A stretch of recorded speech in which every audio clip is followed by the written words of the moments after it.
وكاين تهاول الشيطان يدير لي كوشمار، انما النجوى من الشيطان ليحزن او ليحزن الذين امنوا. فالشيطان خاصه خاوتنا وخواتاتنا اللي بداو يصليوا جدد يشكيو من لي كوشمار. عليه الشيطان راه مش عاجبه الحل انك بديتي تصلي، مش عاجبه الحل انك بديت تتبع الدين وتتبع الحلال والحرام، فيحاول ان يضرك في المنام. ولهذا ارشدنا النبي صلى الله عليه وسلم الى قراءه ايه الكرسي قبل النوم، والرقيه الليليه كل يوم تجمع يديك وتقرأ القل والله قل أعوذ برب الناس،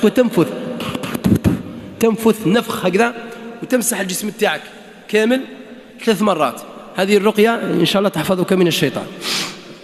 ولكن الواقع يقول أن كل الناس يرقيه الهاتف النقال قبل أن ينام. أكثر الناس يرقد في بلوتوث والشاه يسمع الله أعلم. إذن هذه المشكلة عندنا، خلاص صرنا تلوث في السمع. راك معاه ولا لا؟ احنا شوفوا النبي عليه الصلاه والسلام علمنا رقيه النوم، تنفض الثوب تاع البلاستيك، احنا تلقاه يصوتي كيما هكذا وتحت فوق السرير، بالك راه جني راقد ثم مصيبه يقرط لك رقبتك، قول بسم الله ونفض ذاك بالعقل. خطا، هذا خطا. كرسي ولا سرير تروح طول تصوتي فوقه وتتخبط فوقه، اش بيك هذا؟ راك دير في الوثب العالي هذيك تاع روح الاولمبياد كش ما تجيب لنا ميداليه.